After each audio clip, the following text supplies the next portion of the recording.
নমস্কার, স্মৃতির খোঁজে অনুষ্ঠানে আবারও আমি। আমার নিজেরই কীরকম অস্বস্তি লাগছে যে আমি বারবার আসছি, কিন্তু ওই যে বললাম এই সপ্তাহটাও একটু আপনাদের সহ্য করে নিতে হবে। তারপরের সপ্তাহ থেকে যেমন আমাদের আগের রেশিওতে চলছিল সেই রেশিওতেই আমরা চলব। অর্থাৎ আমি, অভিনন্দা এবং বৃষ্টি তিনজনই আসবো এই অনুষ্ঠানে। আপাতত সেটাই আমি শুনেছি, কারণ এটা তো মোটা আমার হাতে কিছুই নেই, আমার হাতে কিছুই নেই, শুধু প্রোগ্রামটা করা ছাড়া। কারণ আমার নামটা রয়েছে, অসুবিধা রয়েছে ওদের, সেই জন্য ওরা আসতে পারছে না। তো যাই হোক, আজকের স্মৃতির খোঁজে অনুষ্ঠান শুরু করছি, কিন্তু এই মুহূর্তে না মনটা ভালো নেই। ভারতবর্ষের এই মুহূর্তে 10টা আন্দোলন চলছে ভারতবর্ষের মধ্যে। আমরা হয়তো দিল্লির যন্তর মন্তর বুঝতে পারছি যে নিট পরীক্ষার প্রশ্নপত্র ফাঁস নিয়ে 4 বছরে 3বার প্রশ্নপত্র ফাঁস। যারা আত্মহত্যা করেছে প্রত্যেকেই তো মেধাবী ছাত্রছাত্রী, কারণ নিট তো আর সাধারণ মাধ্যমিকে যারা ফেল করে ওরকম ছেলেমেয়েরা তো দেয় না। মাধ্যমিক উচ্চ মাধ্যমিকে যারা ফেল করে, যারা ভালো ছাত্রছাত্রী তারাই নিটে বসতে পারে, এবং এটা অল ইন্ডিয়া বেসিসে পরীক্ষাটা হয়। তো 4 বছরে 3বার প্রশ্ন ফাঁস হয়েছে। তো যেটা হয়েছে সেটা হচ্ছে যে ধরুন একজন ছাত্রছাত্রী মূলত এই ধরনের পরীক্ষায় কী হতো, আগে যেটা জয়েন্ট এন্ট্রান্স হতো, একবার রেজাল্ট ভালো হয়নি, র্যাঙ্ক ভালো হয়নি, সে পরের বছর আবার দিত। তো কারণ ভালো র্যাঙ্ক মানে তবেই সে সরকারি হসপিটাল পাবে, তা নাহলে তো বেসরকারি হসপিটাল। আর বেসরকারি হসপিটালে ডাক্তার হওয়া মানে পয়সা দিয়ে পড়া, এবং সেখানে দাঁড়িয়ে মানে যার পাওয়ার পয়সা আছে সে ডাক্তার হতে পারবে। সে তো আমাদের অনেকের ছেলেমেয়েরা রাশিয়া থেকে, এই যে ইউক্রেনের যুদ্ধ হলো, ইউক্রেন থেকেও অনেকে ডাক্তারি পড়তে গেছে, মস্কোতেও অনেকে ডাক্তারি পড়তে যান, সেটা তো অন্য কথা। কিন্তু সরকারি মেধাবী ছাত্রছাত্রীরা সরকারি হসপিটালে ডাক্তারি পড়বে, সেই ডাক্তারি তো আমাদের দেশের সম্পদ। তো এরকম এই কারণেই ছেলেমেয়েরা সুইসাইড করেছে, তারা পরীক্ষা দিয়েছে, পরে দেখলো পরীক্ষাটা বাতিল হয়ে গেল, কি না প্রশ্নপত্র ফাঁস। 1বার 2বার 4 বছরে 3বার ভাবতে হবে না ভারতবর্ষের মানুষকে? দেখুন, আমি অন্ধভক্ত নই, আর অনেকেই বলবেন ওই সেকু মেকু মাকু সব বলেন না, আমি তাও নই। আমি সমালোচনা সবেরই করি, যেটা সত্যি সেটার সঙ্গে গলা মেলাতে ভালোবাসি। হ্যাঁ, দিল্লির যন্তর মন্তরে ছাত্রছাত্রীরা আন্দোলন করছে। কারা করছে? আমার আপনার ঘরের ছেলে মেয়েরাই করছে। হয়তো আপনার ছেলে মেয়ে বা আমার ছেলে মেয়ে সেখানে যায়নি, কিন্তু ওরা মেন্টালি ওখানে কিন্তু সাপোর্টটা দিচ্ছে, কারণ দেশের ভবিষ্যৎ নাম্বার 1। মহারাষ্ট্রের গুজরাটের কৃষকরা আন্দোলন করছে, একটা প্রাইভেট কোম্পানির এগেনস্টে তাদের জমি চলে যাচ্ছে, আন্দোলন হচ্ছে। উত্তরাখণ্ডে ঋষিকেশে আবাদের পর আবাদি জঙ্গল কেটে ফেলে কি হচ্ছে, লেন হচ্ছে, মানে এক্সিকিউটিভ লেন তৈরি হচ্ছে, 4 লেন 5 লেন তৈরি হচ্ছে। সেখানে পরিবেশবিদরা গেছেন, কেন বন্য প্রাণী সংরক্ষণ আইন ক্ষুণ্ণ হচ্ছে। আরেকটি কোথায় হচ্ছে, আমি এক্ষুনি জায়গাটা ভুলে যাব, সেই চিতার মতো করে সব আদিবাসী মহিলারা শুয়ে আছেন, প্রতিবাদ হচ্ছে, এবং সেখানে অনশনও করছেন। তো এই হচ্ছে ভারতবর্ষের সিনারিও। এরকম আরও কেরালাতেও আন্দোলন চলছে, যেখানে জল কামান ছুটছে ছাত্রছাত্রীদের উপরে। এরকমভাবে ভারতবর্ষে এই মুহূর্তে 10টা আন্দোলন চলছে, 10। তবুও আমরা কিন্তু কি নির্বিকার, থাকতেই হবে, কিছু করার নেই। সব খবর তো সব জায়গায় পাবেন না, সব খবর সবাই দেখাবে না। আর অনেকেই অনেক কথা বলবেন, ডিপ স্টেটের কারিগরি চলছে, দিল্লির যন্তর মন্তরে ডিপ স্টেট চলছে, আমি মেনে নিচ্ছি। হ্যাঁ, ফান্ডিং হচ্ছে, এনজিও ফান্ডিং করছে, আমেরিকা চাইছে, পাকিস্তান চাইছে ভারতবর্ষের এই সরকার পড়ে যাক, যন্তর মন্তরে চলছে। কেরালায় কি হচ্ছে? গুজরাটের কৃষকরা কেন প্রতিবাদ করছে? ওখানেও কি ওই ডিপ স্টেট চলছে? কি জানি ভাই, অনেক বড় বড় বোদ্ধা যারা রয়েছেন তারা বলবেন হ্যাঁ ওখানেও চলছে, চলতেই পারে। আমরা আদার ব্যাপারী, জাহাজের খবর আর কি রাখবো বলুন। যাই হোক, আজকে আমি চলে এসেছি স্মৃতির খোঁজে অনুষ্ঠানটা করতে আপনাদের সামনে। কি বলুন তো, একটু লেখাপড়া করেছি তো, ডিগ্রির জন্য পড়িনি, পড়াশোনাটা শিখবো বলে পড়েছি, মানে জানবো বলে পড়েছি, এবং এখনও পড়ি। পড়াশোনাটা অভ্যেস রেখেছি, শুধু মোবাইল ঘাঁটি না, পড়াশুনো করার একটা অভ্যেস রেখেছি, যার জন্য ওই একটু গজগজ করে মনের মধ্যে, একটু মাথার মধ্যে কচকচ করে, খচখচ করে বুকের মধ্যে, তাই জন্য বলে ফেলি আপনাদের সামনে। হতে পারে আমার মতের সঙ্গে আপনাদের মত নাও মিলতে পারে, আপনারা কেউ সেকু মাকু থাকতে পারেন, কেউ অন্ধভক্ত থাকতে পারেন, কেউ পাপ্পু দা ফ্রেন্ড থাকতে পারেন, আমার তাতে কিছু যায় আসে না। আমি নিরপেক্ষ, স্বাধীন ভারতবর্ষের, গণতান্ত্রিক ভারতবর্ষের ভোট দেওয়ার মতো একজন নাগরিক, যার আত্মসম্মান বোধ আছে এবং ওই পেটের শিক্ষাটা আছে। তাই আমার কথাটা আমার কথাই থাকবে, কেউ নড়াতে আমাকে পারবে না। শুরু করছি আজকের যে স্মৃতির খোঁজে অনুষ্ঠান। সেই অনুষ্ঠানটা হচ্ছে ভুলো মন। যেমন এই মুহূর্তে যদি আমরা একটু ভুলো মন হতে পারতাম, তাহলে এই ঘটনাগুলো আমাদের মনে দাগ কাটতো না। যা হচ্ছে হোক, আমার ঘরে তো হচ্ছে না, আমি তো আজকে মাটন ভাত খাচ্ছি। যা হচ্ছে হোক, আমার ঘরে তো হচ্ছে না, আমি তো আজকে পিৎজা অর্ডার করেছি। যা হচ্ছে হোক, আমার ঘরে তো হচ্ছে না, আমি আজকে ডাল আলু পোস্ত ভাত খেয়েছি। ওই ভুলো মনটা হলেই হতে পারতো, হলো না, হয়নি। আমার ভুলো মনের সেরকম কোনো গল্প নেই আপনাদের সামনে। আপনাদের কাছে যদি কোনো ভুলো মনের গল্প থেকে থাকে যে আপনারা ভুলে গেছেন, ভুলে যাওয়াতে অনেক ক্ষতি হয়েছে, এমন কোনো ঘটনা ঘটেছে যেটা অনাকাঙ্ক্ষিত, অনভিপ্রেত, আবার এমনও হয়েছে ভুলো মন তার জন্য বেশ ভালো মজাও হয়েছে, তো যে কোনো ভুলো মনের গল্প নিয়ে আপনারা আসতে পারেন আমার এই অনুষ্ঠানে, স্মৃতির খোঁজে অনুষ্ঠানে। আজকে এটা আপনাদেরই অনুষ্ঠান। আর যদি আপনাদের মনে হয় যে না, আমাদের সেরকম ভুলো মনের গল্প নেই, অন্য গল্প আছে, সেটা নিয়েও আসতে পারেন। কেন আজকে আমি ভেবেছিলাম আজকে একটু প্রেম নিয়ে কথা বলবো। তারপরে ধরুন, আমি তো প্রেম নিয়ে অনুষ্ঠান করেইছি, জীবনের প্রথম প্রেম, আর শেষ প্রেম বলে তো হয় না। কেননা যতদিন ভারতবর্ষের পৌরাণিক কাহিনীতে রাধাকৃষ্ণের কাহিনী থাকবে, যতদিন ভারতবর্ষ থাকবে, যতদিন সনাতন ধর্মের রাধাকৃষ্ণ থাকবেন, ততদিন ভারতবর্ষে প্রেম অনাবিল হয়ে থাকবে, প্রেম বন্ধ হবে না। এই প্রসঙ্গে একটা গল্প বলবো। যেদিনকে প্রেম নিয়ে অনুষ্ঠান করব, সেদিনকে আমি প্রেমের একটা গল্প করবো। এর পরের দিনই ভাবছি প্রেম নিয়ে অনুষ্ঠান করব। জীবনে প্রেমের কতটা ভূমিকা এবং প্রেম নিয়ে আপনাদের স্মৃতি একবার করেছি, আবারও করব। যাই হোক, আজকে হচ্ছে ভুলো মন। আপনারা ফোন করবেন কোন নাম্বারে? দেখুন মাথার উপর দিয়ে নাম্বারটা যাচ্ছে, এইখানে নাম্বারটা আসবে 6292242347, 6292242337, 6292242338। এই 37 আর 38 হচ্ছে ফোন নাম্বার। চলে আসুন আপনারা, এই নাম্বারে ফোন করুন এবং আপনাদের স্মৃতির ভাণ্ডার আমাদের সামনে খুলে দিন, যাতে করে আমরাও বেশ মজা পাই কিংবা আপনার দুঃখে ব্যথিত হতে পারি। আর আমাদের চ্যানেলটাকে সাবস্ক্রাইব করবেন। কি করবেন? আপনার মোবাইল ফোনের ইউটিউব অ্যাপটা ক্লিক করবেন এবং আপনার মোবাইল ফোনের ইউটিউব অ্যাপ ক্লিক করলেই সার্চ অপশান, সেখানে CTVN টাইপ করবেন। এখন আমাদের চ্যানেলটা উইথ ব্লু লোগো চলে আসবে। আমাদের চ্যানেলে অনেক প্রোগ্রাম রয়েছে যেটা আপনারা দেখতে পাবেন। ওইখানে সাবস্ক্রাইব বলে একটা বাটন রয়েছে, ওই বাটনটা যদি আপনি ক্লিক করেন, তখনই পাশে একটা ঘন্টা নড়বে, সেই ঘন্টাতে ক্লিক করলে অনেকগুলো অপশান আসবে, সেখানে অল অপশানে ক্লিক করবেন। তাহলে যখনই কোনো প্রোগ্রাম আপলোড হবে আপনার কাছে নোটিফিকেশান পৌঁছাবে এবং আপনি আমাদের সাবস্ক্রাইব করে ফেললেন। আমরা এক পরিবারের মানুষ হয়ে গেলাম। তো ফোন করুন আপনারা। আজকে এইটুকুই বলার ছিল, আমাদের চ্যানেলটাকে সাবস্ক্রাইব করার কথা। এবারে আপনাদের ফোন নেওয়ার পালা এবং গল্প করার পালা। আমার যে ভাই ফোন দিতে গেছে, আমি তাকে বলেছি প্রচুর ফোন দেবে, কারণ বহু মানুষ আমাকে পরে, যারা আমাকে জানেন, আমার নাম্বার যাদের কাছে আছে, তারা বলেন এত কথা লোকে বলে, তুমিও বলো, আমরা একটু গল্প করতে পারি না, আমাদের কতদিন ধরে তোমাকে একটু ফোন করার ইচ্ছে। তবে আজকে কম কথা বলবো, যিনি বলবেন তারটাই শুনবো, আর অবশ্যই আপনাদের সাথে অনেক বেশি কথা বলবো। আছেন কি কেউ ফোনে? যদি থাকেন তাহলে আমি তাকে স্বাগত জানাতে চাইছি। আপনারা ফোন করুন, সরাসরি কথা বলুন 6292242337, 6292242338। ভুলো মন, ভুলে যাওয়া মন, ভুলে যেতে পারলে সত্যি ভালো হতো। যেমন আমার জীবনের এই ঘটনাটা, আমার বাবার চলে যাওয়া, আমি যদি ভুলে যেতে পারতাম তাহলে কষ্ট কম পেতাম। প্রতিনিয়ত কষ্ট পাই। এই গত 21 তারিখে, 21শে সেপ্টেম্বর বাবা মারা গিয়েছিল। প্রত্যেকটা 21 তারিখ ভাবায় আমাদেরকে। আর মানে ওই ঘটনাটা যদি আমার জীবনের থেকে মুছে যেত, তাহলে আমার কষ্ট কম হতো। কিন্তু ও তো সারা জীবন বয়ে নিয়ে বেরোনোর কষ্ট, তাই না? ওই যন্ত্রণাটা বয়ে বেড়াতে হবে আমাদেরকে। আমি, আমার ভাই, আমার বোন, আমরা যতদিন বাঁচবো এই কষ্টটা নিয়ে বাঁচবো। নমস্কার, কে রয়েছেন? হ্যাঁ নমস্কার। বলুন, কে বলছেন? স্নেহাশিস রাহা, হাওড়া ময়দান থেকে বলছি। আচ্ছা, নমস্কার দাদা, বলুন। হ্যাঁ নমস্কার। প্রথমে আপনাকে আমি ধন্যবাদ দেবো, আপনি যেভাবে মুখ বন্ধ দিয়ে অনুষ্ঠানটা শুরু করলেন, এটা সত্যি আমাদের কাছে একটা নতুন প্রাপ্তি হয়ে থাকলো। ধন্যবাদ। আসল কথা কি বলুন তো স্নেহাশিস দা, আমি তো বললাম, আমি না সেকুমাকু, না অন্ধভক্ত, না পাপ্পুদা ফ্রেন্ড। আমি নিরপেক্ষ নাগরিক। আমার চোখ কান খোলা আছে, পেটে একটু শিক্ষা আছে, মাথাটা শুধু আঁচড়ানোর জন্য নয়, বুদ্ধিটা খরচ করার জন্য।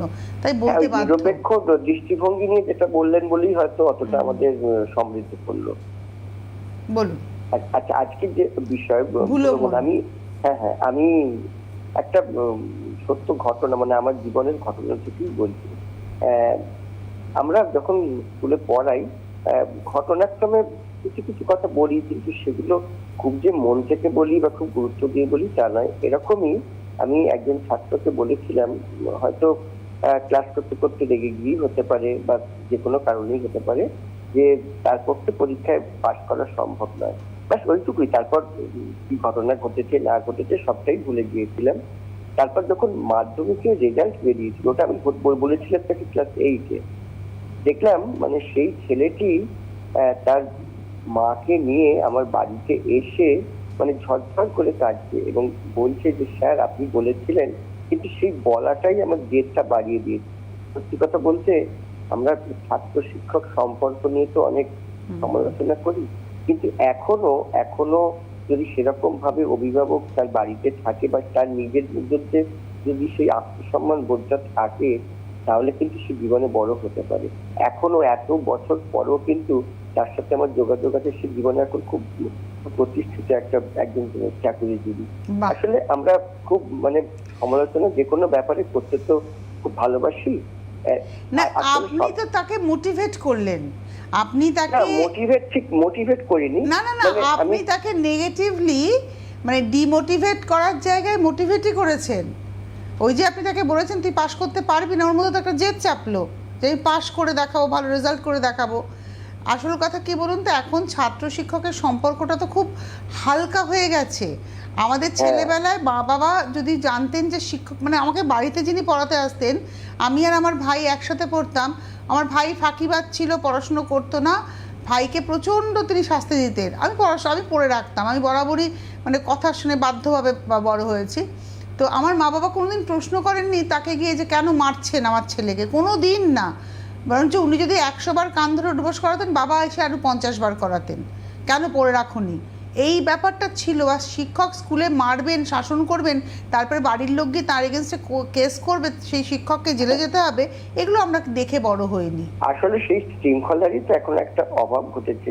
এই ছাত্র শিক্ষক সম্পর্কটা যত সুদৃঢ় হবে, আমার মনে হয় সমাজ ব্যবস্থা তত উন্নত হবে। অবশ্য ব্যক্তিগত মত, এটা অনেকে হয়তো অন্য মত পোষণ করতে পারেন। তাই আপনার অনুষ্ঠান সত্যি আমরা বিভিন্ন ভাবে সমৃদ্ধ হই, আজকেও হব। আপনি চালিয়ে যান। ধন্যবাদ। হ্যাঁ, একদম ভালো থাকবেন, আপনারাও ভালো থাকবেন। সুস্থ বুদ্ধির মানুষের সুস্থ থাকা ভীষণ দরকার। আমি আবারও বলছি শব্দটা, সুস্থ বুদ্ধির মানুষের সুস্থ থাকা ভীষণ দরকার, সমাজ তাহলে সুস্থ থাকে, এটা আমার বিশ্বাস। তো যাই হোক, আপনি একটা অন্য জায়গা আমাদেরকে উস্কে দিয়ে গেলেন।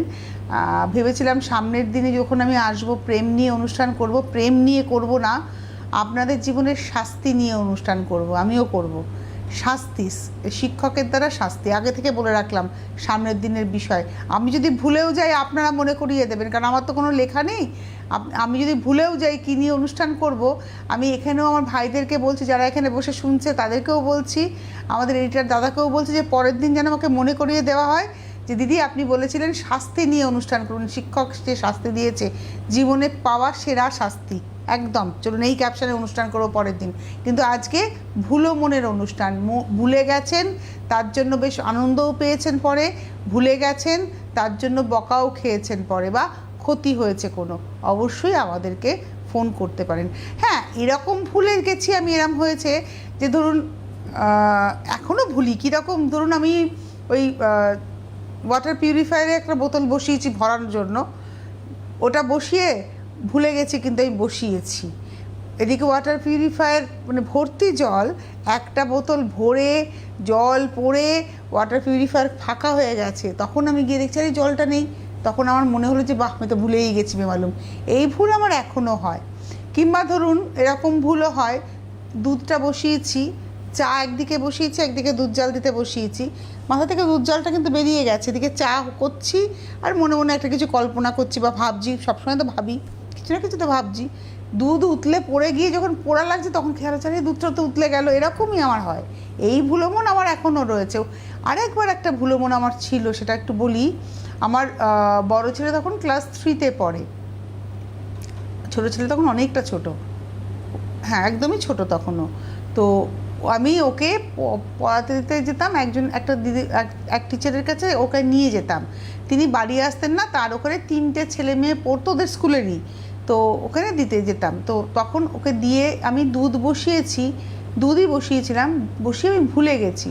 আমার ছোটো ছেলেকে আমার সামনের বাড়ির মাসুনির কাছে রেখে, মাসুনি মানে এখন আর নেই, আমি মাসুনিকে প্রতি পদে পদে মিস করি, তো মাসুনির কাছে রেখে আমি গেছি বড় ছেলেকে স্কুলে ওই পড়ার ওখানে দিতে। পড়ার ওখানে দিয়ে বেশ অনেকটা দূর আমার বাড়ি থেকে দিয়ে হেঁটে যখন আসছি দেখছি আমার বাড়ির সামনে অনেক লোক দাঁড়িয়ে, মাসুনিও রয়েছে, আমার ছোটো ছেলেকে কোলে নিয়ে। আমি বলছি কী হয়েছে গো? বলছি তোর বাড়ি থেকে কী পোড়া গন্ধ বেরোচ্ছে। আমার না তখন মানে গায়ে সে একটা কারেন্ট খেলে যায় না, আমি ধরো যে গেল রে, তখন তাড়াহুড়ো করে, আর আমি একটাই খালি তালা লাগিয়ে গেছি কোলাপসেবল গেটে, ঘরের দরজা খোলাই রয়েছে।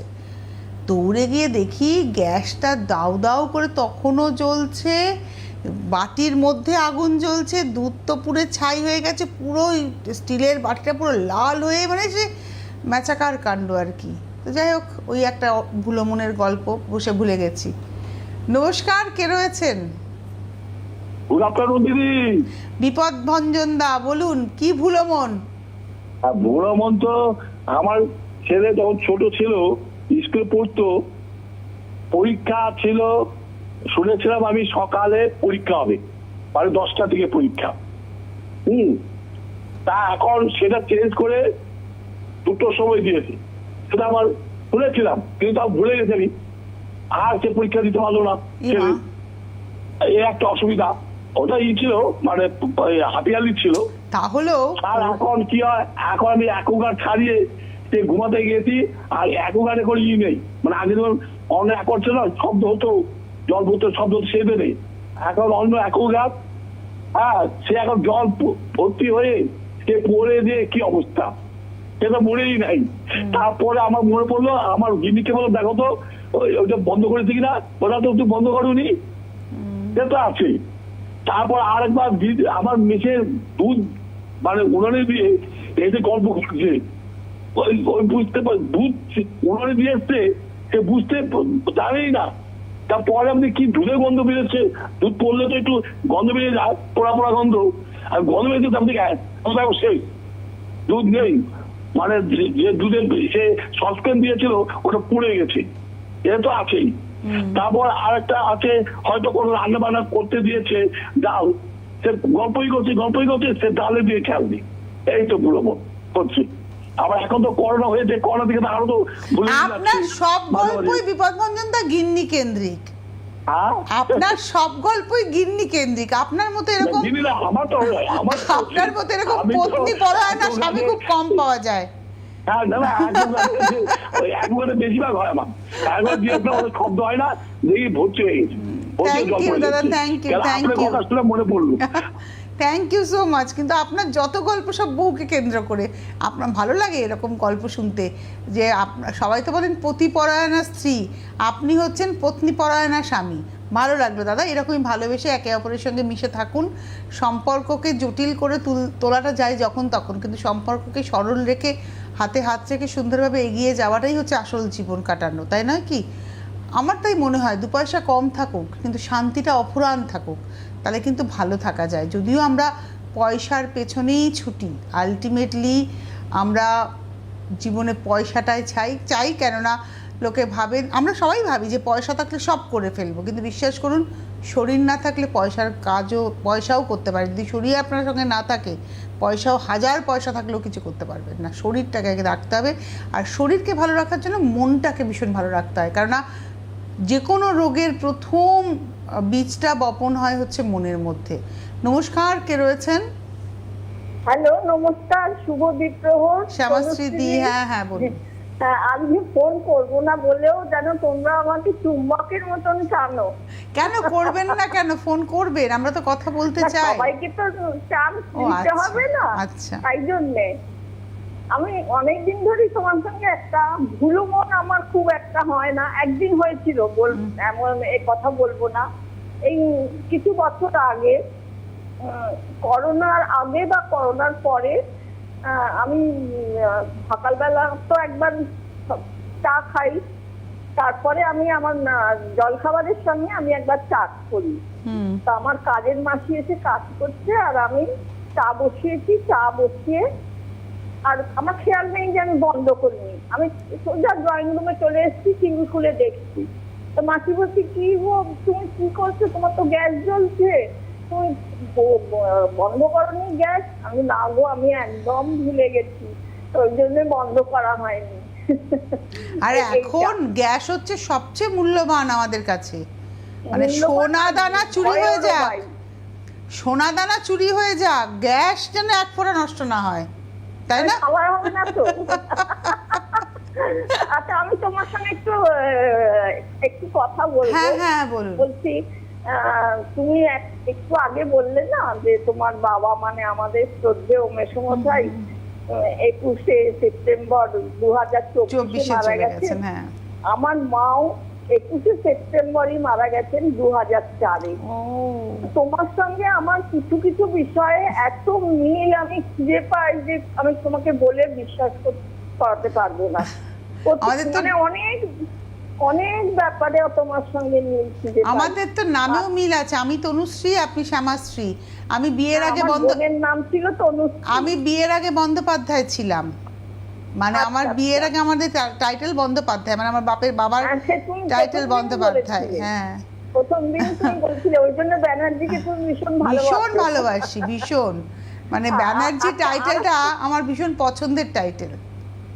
আর একটা কমপ্লেন আছে তোমার কাছে। আচ্ছা বলুন। তুমি তোমার ছোট্ট নাতনিকে পোঁতলা বলে কেন ডাকো? এত সুন্দর সুন্দর নাম থাকছে, আমি ওর নাম দিলাম দেবদত্তা। ওর ভালো নাম, ওর ভালো নামটা আমি রেখেছি মিতাক্ষী, মা দুর্গার মতো স্মিত আঁখি আর কি, মিতাক্ষী, এটা হচ্ছে ওর নাম, ভালো নাম মিতাক্ষী ভট্টাচার্যা। কিন্তু ওর বাবা মা ওকে পুঁটি বলে ডাকে, পুঁটি পুঁটি পুঁটি। তো এইসব নামগুলো বড় হলে ওর খুব রাগ হবে, কিন্তু আমি ওকে পোটলা বলি। কেন পোটলা বলি? এই যে বাড়ি যাব, মাম্মাম নে বলে যে কোলে উঠবে, ওকে কোলে নিয়ে আমাকে সব কাজ করতে হয়, মানে পোটলার মতো কোলের মধ্যে থাকে। ওটা আমার পোটলা, ওটা আমার মানে জীবনের সব থেকে মূল্যবান পোটলা। ওই পোটলাকে আমি কোথাও রাখতে পারি না, ওই জন্য পোটলা নাম। ভালোবেসে নামই ডাকো না কেন, সেটা খুবই ভালো। And she knows very well যে ওকে আমি পোটলাই বলবো। আমি যদি পোটলা বলে ডাকি, ও হয়তো অন্য ঘরে আছে, ঠিক চলে আসে আমার সামনে। এরকম ঠাকুমা পাওয়া তো ভাগ্যের কথা ভাই। না, ঠাকুমার এত গুণ। আর একটা অনুরোধ করছি, 2022 সালের রথের দিনের যে তুমি তথ্যটা আলোচনা করেছিলে, সেটা যদি আরেকবার শোনাও কোনোদিন রিপিট করে, এই উল্টো রথ আসছে, তাহলে আমার খুব ভালো লাগবে। আমি ওইটাতে মানে মুগ্ধ হয়ে আছি, মানে যতদিন বেঁচে থাকবো আমার মনে থাকবে। কোনটা রথের রশি করেছিলাম? হ্যাঁ, রথের রশি, ওই চাকা নিয়ে একটা বলেছিলে, রথের রশি নিয়ে। ও আচ্ছা, রথের গল্পটা করেছিলাম, যে জগন্নাথ দেবের রথের সাথে মানুষের শরীরের যে তুলনা করেছিলাম। হ্যাঁ হ্যাঁ হ্যাঁ, এত ভালো লেগেছিল তনুশ্রী, আমি রিকোয়েস্ট করছি যদি পারো তুমি করো। ঠিক আছে, আমি আপনাকে একটু পড়তে হবে, ভুলেও তো যাই, সবসময় মনে থাকে না। তো সামনের দিনে যখন আমি অনুষ্ঠান করতে বসবো, আমি তো বললাম শাস্তি নিয়ে যদি কথা বলবো, কিন্তু তার সঙ্গে সঙ্গে আমি এই রথের ব্যাপারটাও নিশ্চয়ই বলবো, কেননা সামনে আগামীকালই তো সম্ভবত উল্টো রথ রয়েছে। তো আজকে আমাদের স্মৃতি ভুলো মন নিয়ে স্মৃতির খোঁজেতে অনুষ্ঠান। ভুলে যাওয়া, আমরা অনেক কিছু ভুলে যাই জীবনে, কিন্তু সব ভুলে যাওয়া নয়। দেখবেন কোনো জিনিস ভোলার চেষ্টা করি, কিন্তু সেটা ভুলতে পারি না। কিছু কিছু স্মৃতি দেখবেন এত দগদগে ঘাও হয়ে থাকে। যেমন ধরুন, কেউ হয়তো প্রেম করেছেন কোনো সময়, সেই প্রেমটা হয়তো তিনি ভুলে যাওয়ার চেষ্টা করেছেন মন প্রাণ দিয়ে, কিন্তু ভুলতে কি পারেন? সবাই কি সব কিছু ভুলে যেতে পারে না। তার কাছে ওটাও কিন্তু একটা দগদগে ঘা হয়ে থাকে, সবসময় লুকিয়ে রাখে সে, কিন্তু সেটা তার কাছে দগদগে ঘা হয়েই থাকে। আবার এইরকম কষ্ট পেয়েছেন কেউ, হয়তো ভাবছেন অপমানিত হয়েছেন, সেটাও তার কাছে হয়তো একটা দগদগে ঘা হয়ে রয়েছে, তিনিও চেষ্টা করেছেন, বা কেউ কাউকে অপমান করেছেন অন্যায়ভাবে, সরি বলতে পারেননি তৎক্ষণাৎ, কিন্তু বলে ফেলা উচিত, জানেন তো। আমি এটা ভীষণ বিশ্বাস করি। আমি হয়তো কাউকে একটা বকেছি, পরে যদি আমি রিয়েলাইজ করি যে এটা আমি অন্যায় করেছি, সেই দোষটা করিনি, আমি তাকে অহেতুক বলেছি, তো আমি তাকে গিয়ে সরি বলবো। এটা আমার মনে হয় আমার কর্মাটাকে আমি ক্লিন রাখবো। কারণ আমি তো সে তো অন্যায় করেনি, আমি তাকে ভুল করে বকেছি, আমি না জেনে তাকে বকেছি। যখন আমি জানতে পারবো সত্যিটা, তখন তাকে আমি সরি বলবো, ডেফিনেটলি বলবো যে হ্যাঁ ভাই আমার ভুল হয়েছিল, আমাকে ক্ষমা করে দাও, এটা আমি বলতে চাইনি, তুমি এটা কাজটা করোনি, আমি পরে জানতে পেরেছি, আমাকে ক্ষমা করে দিও। এই শব্দটা যদি বলতে পারেন, তাহলে আপনার চারপাশটা ক্লিন হবে, আপনার অরাটা না মানে কী বলো রিফ্রেশ হবে। আমরা দেখবেন কম্পিউটারে যখন কোনো কিছু করি একটা রিফ্রেশ মারি, মাঝে মাঝে বলি না রিফ্রেশ বাটন করে নাও একটু। কেন রিফ্রেশ করি বলুন তো? যাতে অবাঞ্ছিত কিছু জমে না থাকে। তো এইগুলো আমাদের জীবনে অবাঞ্ছিত অনেক কিছু, যেটাকে আমাদের সরানোর দরকার আছে। যাই হোক, স্মৃতির খোঁজে অনুষ্ঠানে আজকে ভুলো মন, এই ভুলো মন নিয়ে আপনাদের সাথে গল্প করব। ফোন করুন 6292242337, 6292242338 এই নাম্বারে। খুব বেশি সময় মনে হয় না আর বাকি আছে, খুব অল্প সময় বাকি আছে। তো এই সময়ের মধ্যে যদি আপনারা চেষ্টা করেন, নিশ্চয়ই আপনাদের সাথে কথা বলতে পারবো। আর ভুলো মনের গল্প মানে ভুলে গেছেন এরকম অনেক গল্প অনেকের কাছেই রয়েছে। আমার তো ভুলো মনের গল্প তো আমি আপনাদের সামনে আগের দিন একদিন করেছিলাম যে আমার হাজব্যান্ড ভীষণ ভুলে যায়, ও সব কিছু ভুলে যায়। ধরুন এরকমও হয়েছে, মানে এখনও ভুলে যায়। আমি একটা শাড়ি আমি এক জায়গায় দিই শাড়ি, ভালো শাড়িগুলো একটু স্পা করতে, আমি দেখছি রোজই গিয়ে দেখছি শাড়িটা ওই জায়গাতেই রয়েছে, কী গো দাওনি? ও হো ভুলে গেছি। আজকেও সে ভুলে যাবে, আমি ডেফিনেট আজকেও সে ভুলে যাবে। মানে এতটাই তার ভুলো মন, সব কিছু ভুলে যায়।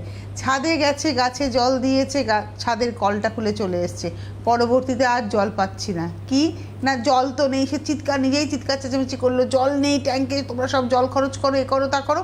তারপরে যখন দেখা গেল ছাদে গিয়ে যখন জল আবার ট্যাঙ্কে পাম্প চালানো হলো, তখন দেখা গেল হরহর করে জলটা যখন পাম্প খানিকটা ট্যাঙ্ক খানিকটা বললো, কলটা খোলা, জলটা পড়ে গেল। তখন আমরা আবার উল্টে আমি থাকলে আমিই করি, ওকে আর কেউ কিছু বলে না, আমি আবার উল্টে আবার গরম নিই, কে ভুল করলো? এই তো তুমি ভুল করলে। এ তো চলতেই থাকে, ওর ভীষণ ভুলো মন। কী যে সারাদিন ও কী ভাবে কে জানে, ভুলে যায়, কথায় কথায় সব কিছু ভুলে যায়। তো ঠিক আছে, ওটা আমি অভ্যেস করে নিয়েছি। মানে যার জন্য ওকে যদি আমি কোনো কিছু, আমার হাজব্যান্ডকে যদি আমি কোনো কিছু বলি, সেটা আমি থ্রু মেসেজ মানে হোয়াটসঅ্যাপে মেসেজ করে দিই, কী আনতে হবে লিখে পাঠিয়ে দিই, ওটা থেকে গেল, ডকুমেন্ট রেখে দেওয়া আর কি। ওটা তো পরে তুমি তো বলোনি, এগুলো তো বলোনি, যাতে ওইটা না বলতে পারে, ওই জন্য আমি ডকুমেন্ট রেখে কাজ করি, কারণ ও তো ভুলে যাবে। তো এই টেকনিকগুলো আমি শিখে নিয়েছি, যার জন্য আর অশান্তিটা হয় না। যদি টেকনিকটা না জানতাম হয়তো অশান্তি হতো। এটা আপনাদেরও শিখিয়ে দিলাম, যদি আর কারোর কর্তা এরকম জিনিসপত্র ভুলে যায়, এখন তো হোয়াটসঅ্যাপ আমাদের সবাই করতে পারি, হোয়াটসঅ্যাপ করে দেবেন।